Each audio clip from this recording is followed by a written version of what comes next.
Карател.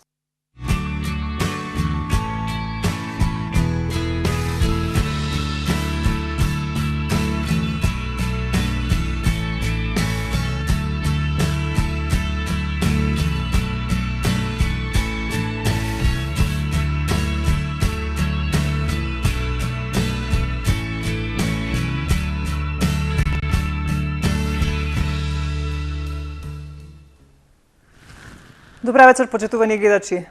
Се надевам дека и во ова денешно издание на емисијата Ваш термин ќе имаме убаво дружење и се со цел да ве информираме што повеќе околу проблемите со вашето здравје, со оглед на тоа што денешната тема е навистина интересна.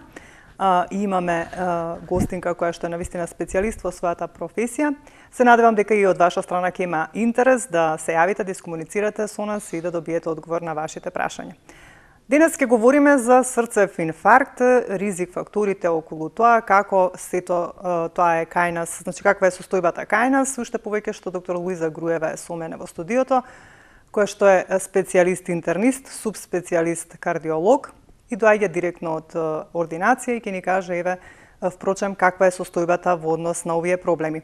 Меѓутоа пред да поздравам доктор Луиза Груева, ќе го пуштиме подготвениот прилог околу темата, а потоа се враќаме во студиото да го започнеме разговорот.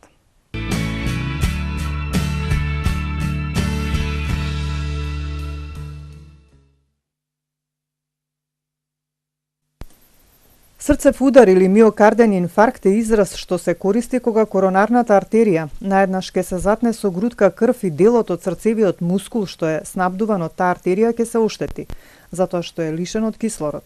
Главните знаци се болка во градите или нелагодност. Медицинскиот израз за ова неочекувано блокирање со грудка крв, тромб на срцевата артерија, се нарекува коронарна тромбоза или коронарно затнување. Медицинскиот израз за постојано оштетување на срцевиот мускул е срцев инфаркт. Во Македонија, според податоците на Институтот за јавно здравје, дневно умираат по 4 луѓе како последица на инфаркт. Акутен миокарден инфаркт е изумирање на дел од срцевиот мускул, поради ненадејно прекинување на циркулацијата на дел од некоја од артериите, кои го исхрануваат срцето. Акутниот инфаркт е последната фаза или само една од формите во развојот на коронарна болест. Исхемична срцева слабост, ангина пекторис, нестабилна ангина, вазоспастична ангина и асимптоматска миокардна исхемија. Срцевиот мускул се снабдува со крв преку две главни артерии, лева и десна. Промените што се јавуваат во овие крвни садови се должат на процесот на атеросклероза, при што настанува задебелување, стеснување и запушување на зидовите на крвните садови на срцевиот мускул, а со тоа доведуваат до намалена циркулација, за да последователно се јави изумирање на дел од срцевиот мускул. Најважни ризик фактори кои доведуваат до оваа состојба се наследувањето или генетската предиспозиција, возраста, полот, почесто се јавува кај машкиот пол, дијабетес, висок крвен притисок, пушење, покачени нивоа на различни видови маснотии во крвта, дебелина, физичка неактивност и друго. Присуството на повеќе ризик фактори во исто време ја зголемува можноста за коронарна болест во некоја форма, вклучително и миокарден инфаркт. Акутниот миокарден инфаркт е проследен со различни симптоми. Најважен симптом е градната болка. Болката се јавува најчесто наутро, по физичка активност, обилен оброк или кога е ладно. Локацијата на болката е зад градниот кош.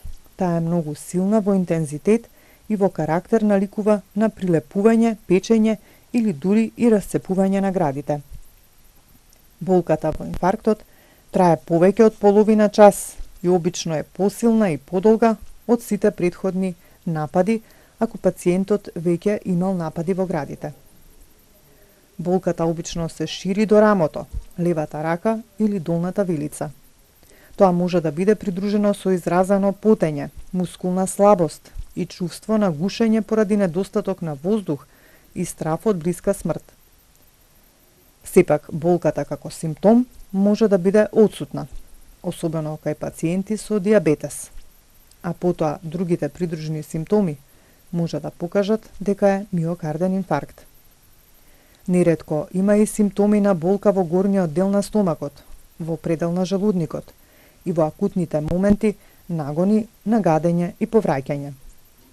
Во случај на таква болка, првиот чекор што треба да се преземе е да се прекине активноста што довела до болка и брзо да се контактира лекар или итна медицинска помош. Присуството на инфаркт најчесто може да се утврди со евидентирање на ЕКГ, ехокардиографија и специфични лабораториски тестови. Пациентите со акутен миокарден инфаркт се сместуваат во коронарната единица и се третираат по современи препораки. Кај луѓето кои имале акутен миокарден инфаркт, од витално значење е поставување на стент.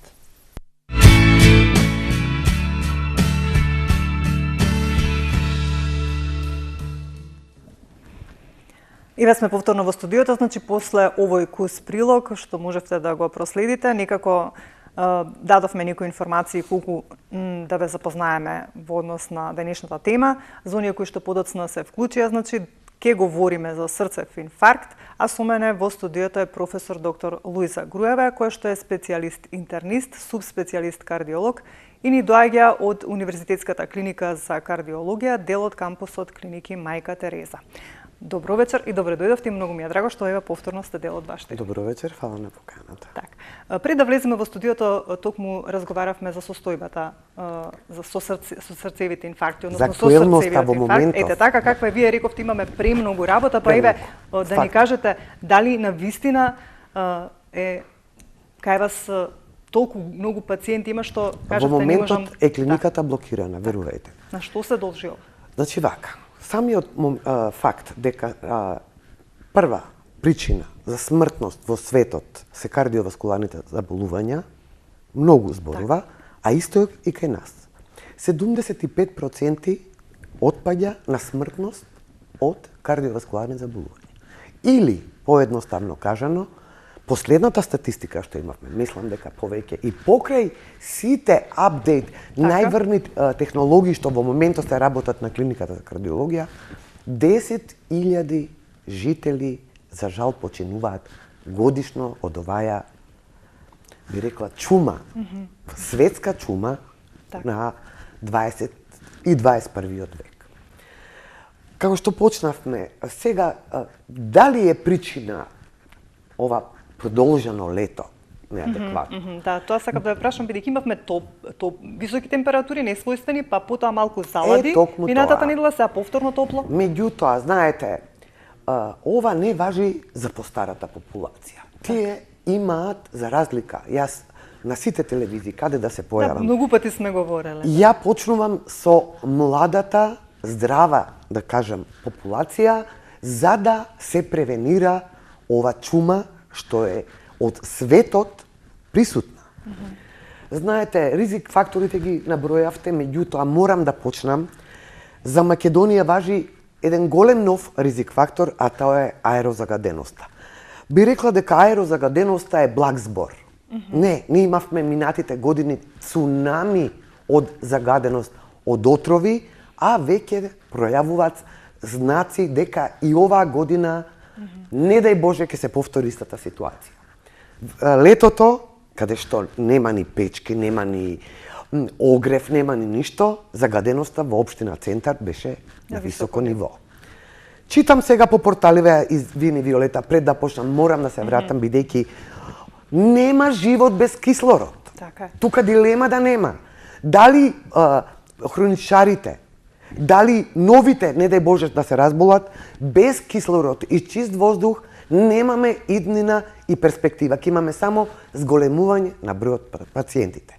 Да не бидам погрешно сватена, да не прам паника, да не ги плашам луѓето, меѓутоа како лекар, кој, верувајте, има добар број на пациенти кои минуваат низ мојата ординација, чувствувам должност и потреба ова да го кажам, бидејќи еден од ризик факторите е големата загаденост во нашата држава. Така. Особено во Скопската околија и самиот град Скопје.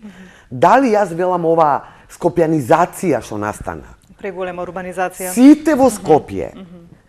Периферијата се едноставно како да се присели во Скопје, така. Да. Веќе не навлегуваме, веќе не бараме теологија, бараме Да, знаете, светот вели превенција. Која превенција? Кога сме пренаселени. Кога имаме само асфалти, згради, борба за кислород, зелените површини фулминантно се редуцираат. Так. И каде одиме? Одиме во клинички центар. Да. Не се само кардиолошките, дел од пациентите што заболуваат од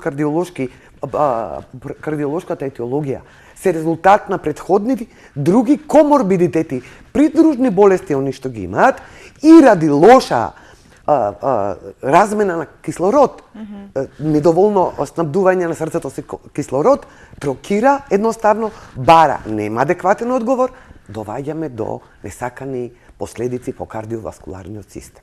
Така.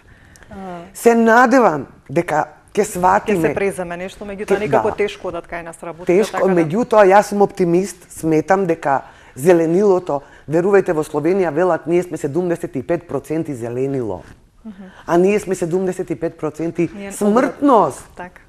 Нема иднина ако вака сериозно не се зафатиме зеленилото да го штитиме. Да се вратиме сега на темата. Така. Значи, покрај ризик факторот за кардиоваскуларни заболувања од аспект на загаденост, односно од отровен воздух, уште подрастичен текст, свесно збор употребувам, главни, како што беа набројани во самиот прилог, се генезата пред се, додатни хипертензијата, додатни диабетот, шекерната болест, покачените масти, физичката неактивност, алкохолот, пушењето, дебелината зема замав. Ние имаме 21% здебелена популација млада, деца до 12, односно 15 години. Уште од основното. Не е само да бидат ова празни зборови. Јас сакам да една порака да се свати дека мораме да обрнеме внимание, особено зборувам за младите. Старите пациенти, хроничните пациенти, постарата популација имаат здравствена култура, верувајте, Виолета.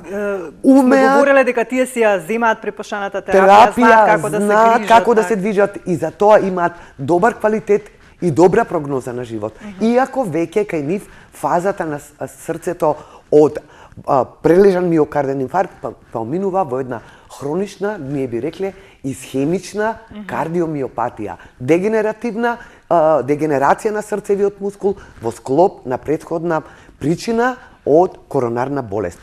Просто едноставно да бидам сватена коронарна болест, болест на крвните садови на срцето, поедноставно да бидам разбрана за вашите гледачи, на крвните садови на срцето и нивно оштетување. Атеросклерозата. Атеросклерозата, што е причина за овие болести што беа наброени, како што е хипертензијата, акутниот инфаркт, нестабилната ангина пекторис, акутниот коронарен синдром, принцметаловата ангина пекторис или вие што рековте, односно на прилогот вазоспастичната ангина. Тоа се све резултат на една прогресивна, фулминантна, брза атеросклероза. Да бидеме јасни, атеросклерозата е физиологија. Што тоа значи? Тоа значи дека тој процес почнува со раѓањето на детето. Така. Значи, не е тоа патолошки наод. Меѓутоа, овие ризик фактори што беа претходно набројани, ако се присутни и се повеќе бројни, само прогресивно ја забрзуваат и ја влошуваат состојбата и затоа предвремено луѓето, односно стареат, односно заболуваат од коронарна артериска болест. Така. Ајде, тука ќе се обратам до нашите гледачи, значи можете да забележите која е моја денешна гостинка, одговорна за денешната тема, па доколку имате некои проблеми во однос на срцевите заболувања, може да не искомуницирате и да поставите некои прашања, доктор Луиза. Кога дојдовте пред малку, рековте чувајте се, навистина е на клиника хаос, што значи сакавте да потенцирате дека повеќе млади. Значи ви кажувам, клиниката е во моментов блокирана. Така. Ние сме на ист спрат сме со државната кардиохирургија. Така. Верувајте, немаат место каде пациентите да ги сместат за операција што чекаат. Ние со нашите диагнози акутни кои мора да бидат хоспитализирани. Така. Доаѓаат, млада популација доаѓа. Што е причината? Говоревме дека за возрастната популација тие некако знаат да се грижат за себе си. Мислам немаат младите здравствена култура. Што подразбира тоа? Како да им дадеме совет? Знаете, што да многу прават? Како да постапуваат? ова развојот на технологијата со интернет добиваат младата популација чита кога ги интересира. А тоа ја викам тие се информации. Меѓутоа не се едуцирани за тоа. Да, не е лошо читај, прашај, али прашај соодветен стручно соодветно лице. Дали тоа што го читаш на интернет е точно? Дали тие симптоми што ги чувствуваш се како тебе што ти одговараат, да не речам субјективен пристап и одговор си даваш сам на себе, или е сериозно некое срцево заболување? Так. Таа дистинкција меѓу мислам и сигурен сум остави ја на лекарот. Појди јави се на лекар. Сите општи колеги, матични лекари се опремени со ЕКГ. Так. Ако им е нешто суспектно и сомнително, сметаат дека нешто има проблем, доаѓа секундарната здравствена заштита во однос на специјалистите. Не, специјалистите се секундарната. Кај колегите интернисти.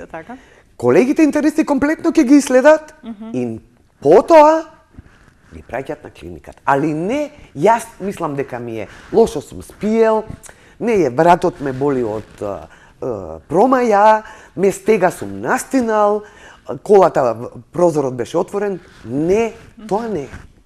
Субјективниот пристап, или, па ја би рекла, може да се крие и страв, па не ми е тоа лошото. Бегање од вистината и розови наочари не помагаат. Само ја влошуваат за понатака прогнозата. Боле спречити, велат србите, него лечити. Превенцијата е таја што треба да биде приоритетна кај нас во нашето општество. Особено ради присуството на аерозагаденост.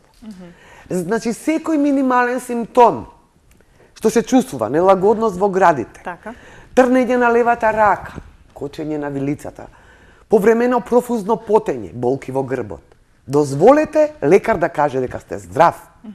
Не сами субјективно луѓето, не велам пациентите, тие што имаат такви симптоми да заклучуваат, да носат одлуки и да речат не ми е ништо.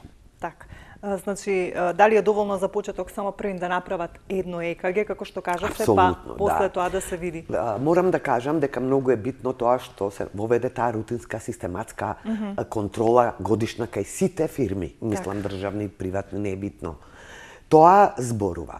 Се воведе ради канцерот на дојка веќе скрининг, веќе се гледаат резултати почетни на интернет на Министерството за здравство да помогне на сопствениот народ, бидејќи гледа дека младата популација страка. Малигнитетот доаѓа втор поред. Значи, неоплазмата. Ние сме први, тие се втори. Велат сега во 2020 дека хроничната обструктивна белодробна болест ќе биде прва за смртност во светот. Така се претпоставките и статистиките. Бидејќи без кислород нема пумпа. Знаете како е? Пумпа срцето ако има колата вози, ја велам ако има бензин. Ако нема бензин, блокира. Веќе не е битно кој е прво, кој е второ.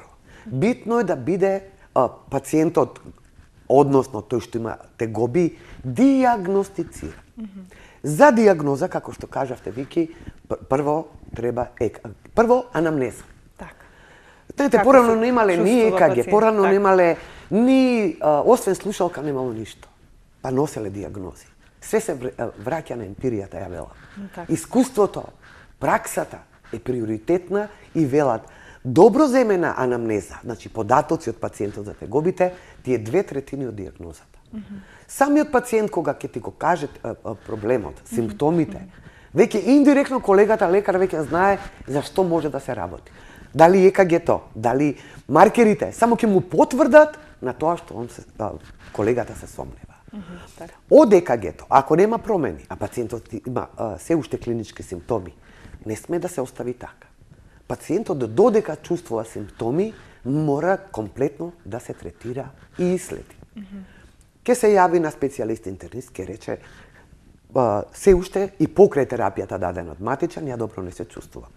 сигурно ќе биде препратен на терциерната здравствена услуга кај нас и кај нас ќе биде комплетно иследен со сите диагностички процедури што во светот се прават. Така. Лабораторија, комплет крвна слика апсолутно, со маркери, ензимски статус и маркерот тропонинот, што се делови кои зборуваат за нивото на оштетувањето на срцето, дали има или нема. Може тоа преку крвна слика да се Може провери, преку тие така? маркери. Меѓутоа, ево денеска имав случај. Така. Пример нокеска пациент, значи нема правило во медицината дека Нема се 2 и 2 и 2 и 2. 4. Најчесто се 5 виолета. Зашто? Денеска пример пациент нокеска со акутен, голем проширен инфаркт, стентиран со уредни маркери. Значи нема правило. Човекот е се уште енигма. Али нас не е приоритетно да се спаси човечки живот. Така. И пациентот се чувствува добри, пациентот е добар, меѓутоа правилата не важат. Значи може и да Вирхов покажа, рекол, сепак да има проблем. од 3 симптоми, градна болка, Ако има веќе, ако има клиника, ако има промени на ЕКГ-то, така. и третиот симптом се маркерите, 2 ако доминираат, примајте го во болница. И тоа е стилот на кој ние работиме.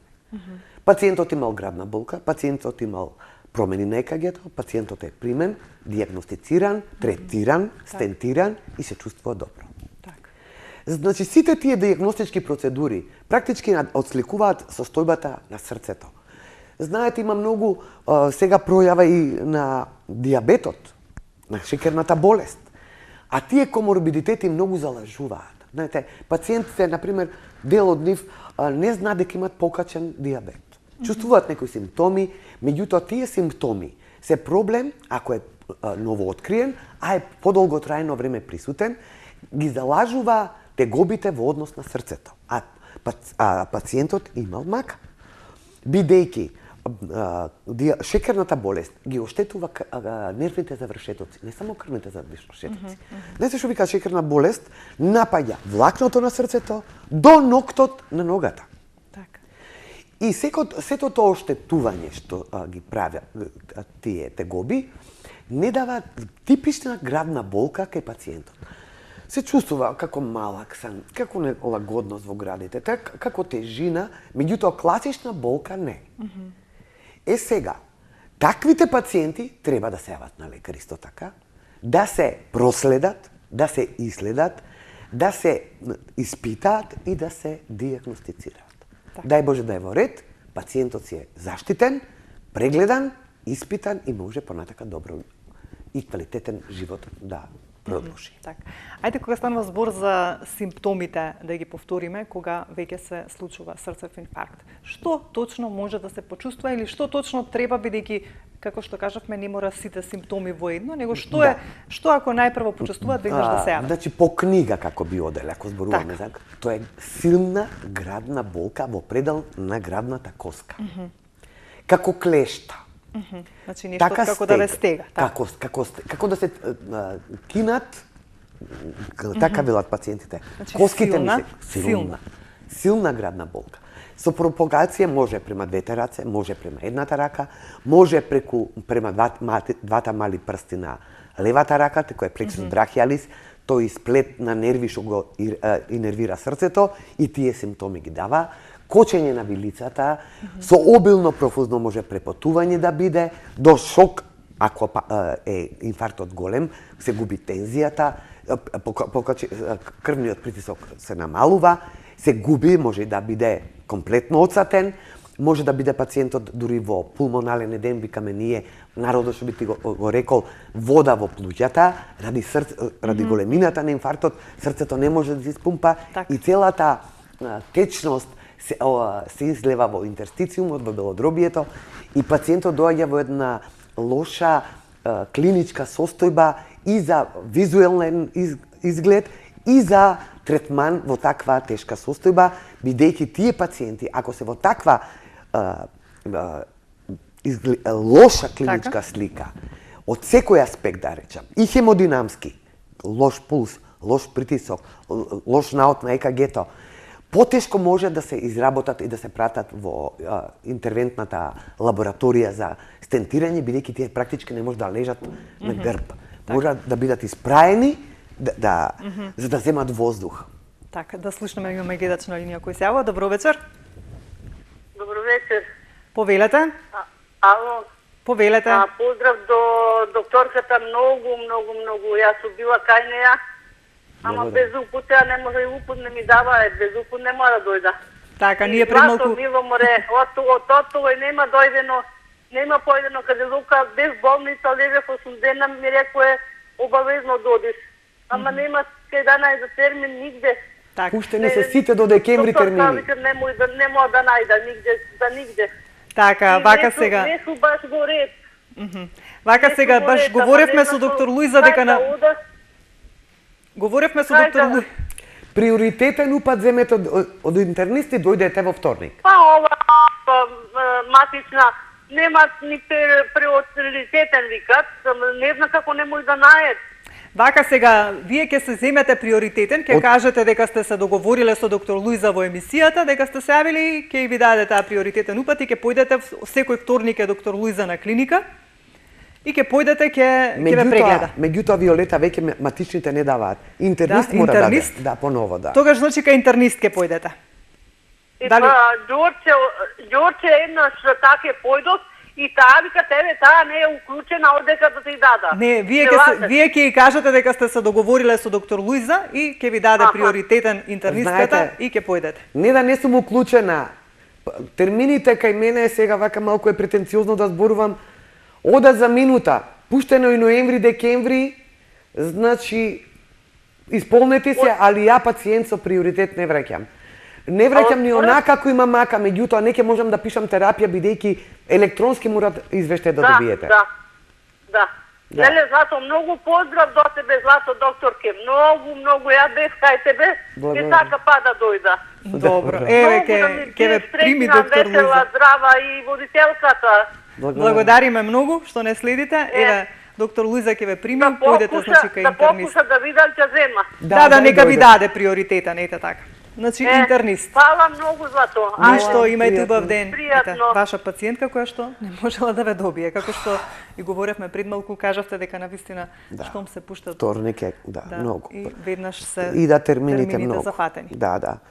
Кај мене јас лекувам 2 пати годишно пациенти на 6 месеци бидејќи правам корекција на терапијата летна и зимна шема.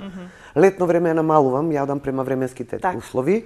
Знаете, летно време нема потреба од јака терапија, бидејќи самиот топлина, самата температура што е покачена ги шири крвните садови и исхраната на срцето оди полесно, за разлика од зимен период, мада да ова време сега ова продолжено, не знам, лето е промена додатно и тоа ги пореметува. Знаете, во зорите студено, навечер заладува. Преку ден 25 степени. Ја повеќе се плашам од овој аспект за вирусни инфекции, бактериски да не следат, бидејќи ова е... Има и тоа. Да, ова е практички агар за таква инфекција, меѓутоа стално, постојано во тој и да е вирусна, и да е бактериска инфекција, и да е белодробие причина, страда срцето. Да, секогаш, да. Секогаш одат. Сите, на жалост, а особено е проблем за пациентиве што се хроничари, да не се влоши кај нив состојбата.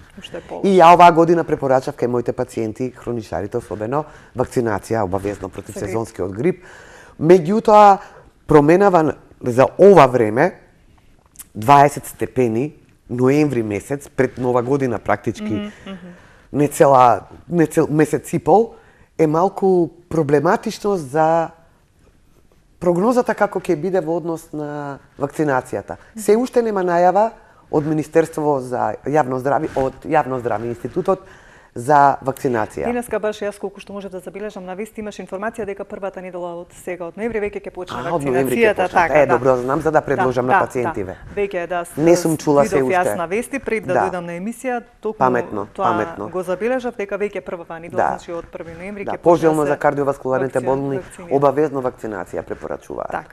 Доктор Луиза, говоревме дека ризик факторите покрај ова што е број 1 загадувањето, кое што за жал не зависи од нас. Тоа кај нас е особено битно. Кај нас особено во главниот град. кажавме покачени масноти, висок притисок, диабетес, Обеситас, пушење. дебелштина, дебелината, Значи- физичката неактивност. Значи, колку треба да се внимава на сите овие додатни работи, значи да се биде на вистина дисциплиниран, меѓутоа имаме гледач на линија, ќе го вклучиме, па ќе одговориме на ова прашање. Добро вечер, повелете. Дали се слушаме? Да, Повелете. во емисија. Да, во темата програма се сте. ми- Во програма сте. Во програма сте, говорете. Ало, добро вечер. Добро вечер. Поздрав до докторката. Благодарам. Вака, има еден проблем. Претежно ми се јавува ноќе меѓу 3 и 4 во спиење, болка во градите, во грбот и трпнење на вилицата. Нешто слично како после Симптоми. анестезија запко ќе се вади. И неколку пати ЕКГ имам правено, ми вика дека е све во ред. И дека наводно реуматска болка. Иако сум здравствен работник, немам ништо друго направено се ЕКГ. Па мислење Колку години од имате? докторката ме интересира. Како? Колку години имате? 53. А дали ве препотува болката кога ќе ве разбуди? Еднуш мислам дека се препоти. Да дојдете да се испитате на клиника. Упат земете за комплетно исследување. Добро. Не може ревматска болка да биде со болки во грбот и со трнење на рацете и со потење. И да ве разбуди од сон. Да, претежно и то меѓу 4 и 5 наутро тоа се дешава во сонот болка. Как... Али Земете- ништо промени, макар да тоа ми се дешава 2 години негде уназад. Да, меѓутоа треба да се разграничи. Треба да се разграничи проблемот. Јас мислам дека тоа ревматска болка не е. Бидејќи многу се симптомите што ги кажувате многу типични за срце. за срце. Тоа може да до некаде да биде, дали може да испадне и не, ревматска болка не е тоа, апсолутно. Може да биде тоа и проблем со гастроинтестиналниот тракт, со абдоменот, да не е жучка, да не се бубрези, меѓутоа приоритетно е тука диференцијално дијагностички доаѓаат повеќе причини. Најмалку од све верувајте ревматската причина. Али Добро, приоритетно од се вие да се расчисти срцето. Една ехокардиографија да се направи и еден коронарен стрес тест. Ако тие наоди, дијагностички процедури се нормални, тогаш другото е све бенигно и нема проблем за третман понатак. Али ревматска болка не е. Ете, се надевам дека ќе ја послушате доктор Луиза и ќе се Тука ли е? земете упат, па мислам дека веќе се исклучи. Меѓутоа се надевам дека ќе ја послуша, ќе земе упат и ќе дојде до кај вас на Многу клиника. го кажува. Да, Сега он меѓу 4 и 5 така. Значи, го потенцира времето. Тој има и предходно мака. Не може ревматската болка и секој ден во исто време да те буди. така. Он чувствува, ова еден, мислам според мене, дека има субјективизам во одлуката на пациентот. Чувствува симптоми, направил ЕКГ. Само по себе ЕКГ-то во моментот, ЕКГ-то е добро. функционална метода. Ги слика промените во момент на сликање. Има, значи, нема правило. Така. Сега ако ЕКГ-то добро, значи за пола сат може пациентот, не дај Боже, инфаркт да развие, ЕКГ-то ќе биде друго. Значи мора комплетно да се иследи тоа што го зборував. До интернист да се јави, интернистот да ги види, да направи маркерите, да опише комплетно анамнезата, а не одма ревматска. Најлесно е ревматска потешкотија и тоа е готово. Не, од толку собствено залажување, дај Боже да испадне ревматска проблематика. Па да си Моје биде лично сигурен искуство, дека е тоа така. мислам дека не е. Меѓутоа, да се расчисти. Повторувачки се симптомите, има проблем пациентот и бара да види што понатака со него. така. Понатака, ехо и стрес тест. Така. Ајде ние сега да објасниме за ова што го потенцирав јас во однос на покачените масноти и високиот крвен притисок.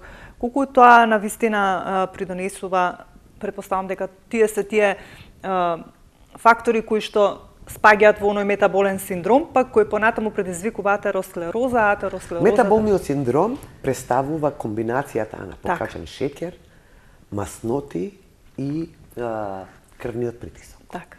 И сето тој циклус на тие три Ако не се санира, работи, го представува метаболниот синдром. И тие се Крепсов циклус, тие се поврзани. Разградбата на маснотиите и шекерите оди заедно. така.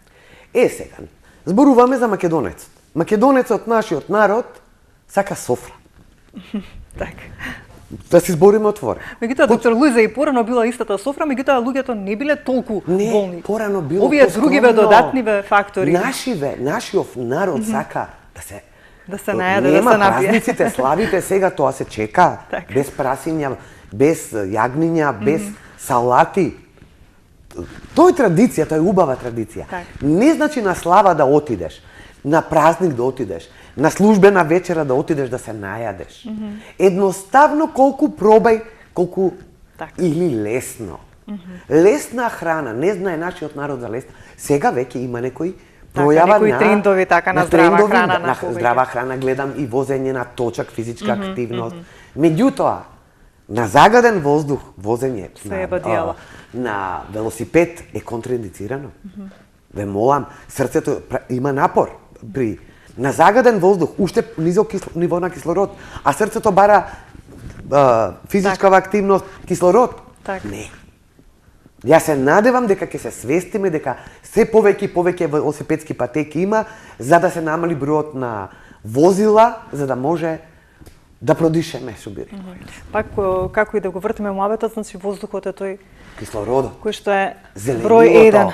фотосинтезата се оствара, се создава во крошната во зеленилото. Не е ни случајно, знаете, велат во Шведска, полесно ќе добиеш дозвола за градба отколку едно дрво да исечеш. А кај нас масовна сеча. Така. Гледате што се прави. Така. Шумите. За патишта се сечаат 100 годишни што се вели дрва. Разбирам да се подсечаат, да се даде форма, не го уништувај природата тоа што ти го дала. Така. Природата враќа со контраудар.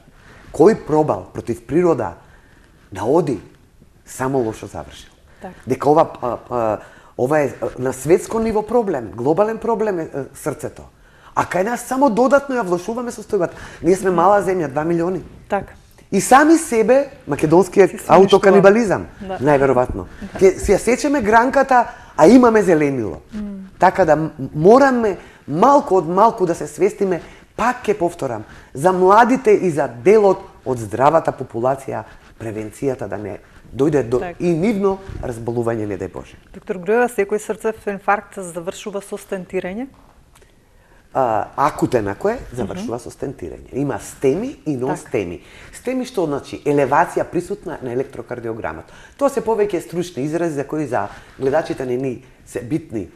За тој се трудам ја поедноставно да зборувам да бидам разбрана од нив. Значи, акутен ако наеднаш се случил? Да. Што побрзо акутниот инфаркт? Ја добил таа болка, тоа стегање. Пропратено со тие симптоми што ги кажавме. Што побрзо дојде до болница, квалитетот и прогнозата ќе бидат подобри. Така. Нашата лабораторија 24 сати нон-стоп работи. Така. На повик се екипите, колегите, докторите, дежурните и веднаш се реагира. За поласа до 40 минути, негде до 60 минути, Веднаш максимум, резултатите. да, има и регионални центри кои што исто така од другите градови ги прифаќаат. Струмица има, Охрид има, Битола има, така да веќе се развива таа мрежа за соработка на и веднаш пристапување на стентирање на пациентите. Така. И се надевам дека ќе биде помал бројот за да тоа е приоритетно. Така. Ајде да слушнеме кој е на линија. Добро вечер. Ало, добро вечер. Повелете. Така, не интересира дали е загрижувачки, кога срцето ќе покаже од чукај од 100 нагоре, 100, 110, па и 90 нешто. Како тоа е? Тоа е тахикардија, госпожа. Молам? Тоа се вели тахикардија, забрзана срцева работа. Да. Меѓутоа, таа забрзана срцева работа не мора да биде причина само дека е срцето болно. Многу други фактори и придружни болести може или причини да се фактор за да се појави срцебиењето. Кои се најчести фактори? Тоа почна да ви го, токму тоа го зборувам. Ако, например, имате слабокрвност, ако сте анемична, ќе се појави. Ако имате хормонски дисбаланс, ќе се појави. Ако имате дебелина, ќе се појави. Ако имате покачен крвен притисок, ќе се појави. Мора да се најде етиологијата за таа тахикардија. Вие во меѓувреме, ако ги имате овие симптоми и во мир срцето чука над 100, како што рековте до 110, така? Да. Ке обавезно да се јавите на матичниот лекар и консултација со него. Да се стави на клиника кај нас тоа се вика холтер за ритамот, 24 сати се снима срцето, да се види која вредност максимална и минимална за 24 сати се добива на срцето, средна вредност и дали етиологијата е причина срцето, што најчесто не е. Меѓутоа смета симптомот на срцебиење. Тоа вознемиреност дава, немир дава и заради тие симптоми мора да се направат исследувања додатни за да терапевтски со лекови се санира. Не знам дали бев јасна. Благодарам на... Хајде, слушам дека звони телефонот, ќе го приклучиме уште тој гледач, имаме уште малку време, со оглед на тоа, бидејќи, еве, токму за гледачите сме тука, па и некако на крај ќе кажеме збор 2 во однос на превенцијата за младите, ме интересира да кажете, меѓутоа може да го приклучиме уште овој гледач. Ајде, добро вечер. Ало. Добро вечер, повелете. Здраво, Струја. Здраво. Ме чешат кожава. Па бев на лекар, па ништо, тој еден ден знае дека има голема мака со кожава. Ништо не е. Многу лошо се слуша. Докторка ја прашувам што му да види. Ај вака, намалете го тонот на телевизорот први. Зошто вака многу лошо ве слушаме во студио кога е. Намалете го тонот на телевизорот. Добар ден.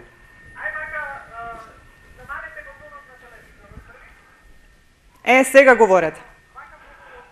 Имам мака на кожа, не чешат кожа, па ја прашам докторката што му да видите. Каква мака имате, полека говорете. Да кожава да снагава. Ме чеша многу. Ве чеша кожата? Да. На што?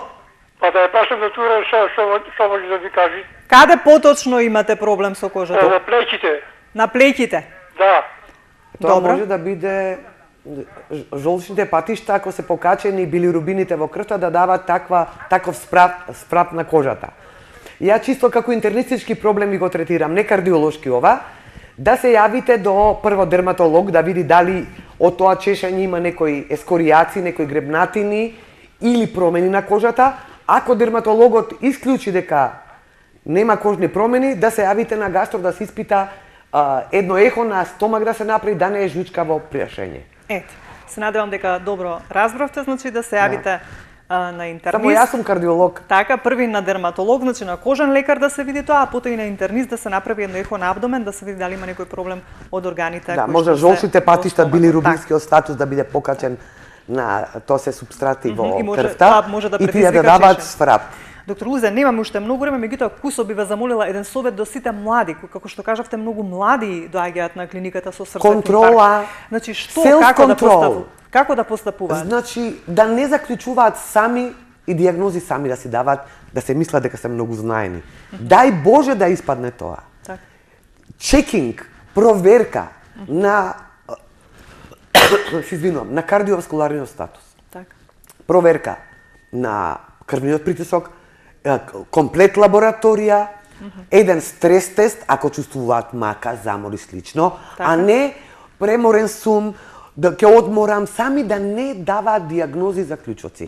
Тоа е битно и приоритетно за младата особено популација. И да не да внимаваат на исхраната, апсолутно. Тоа веќе младите дел знаат. А и секако и сонот. Да се активни физички во смисла не во кола седење многу. Сега знаете пак тука доаѓаме дискрепанца, загадено е каде физички да се движат. Нека одат до водно горе малку на прошетки, али нека паркираат горе колата и нека одат низ зеленилото, низ природата, приубаво е водно. Колку што можат да дишат повеќе воздух, помалку да јадат и да не заклучуваат сами во млад сум не е ништо, ќе помине така. Дај Боже да се здрави. Проверката не е на одмет за да бидеме мирни и они да бидат мирни за добар квалитет и прогноза на животот. Доктор Луиза, те благодарам, секогаш си добре дојдена, секогаш убави совети делиш, се надевам дека се тоа што го кажа до нашите гледачи, посебно до младата популација, да допре и да се грижат за своето здравје, а ние повторно се гледаме во некое следно издание. Благодарам. Почитувани гледачи, тука ќе ве поздравам, веќе сме при крај со времето. За денес ќе ви посакам пријатен и убав остаток од денот. Имајте добро здравје и грижете се за сопственото здравје, а ние повторно се гледаме. Срцето особено. Така, посебно за срцето, еве доктор Луиза ме поправа. А ние се гледаме повторно за 7 дена во исто време и се надевам со интересна тема и нов гостин во студиото.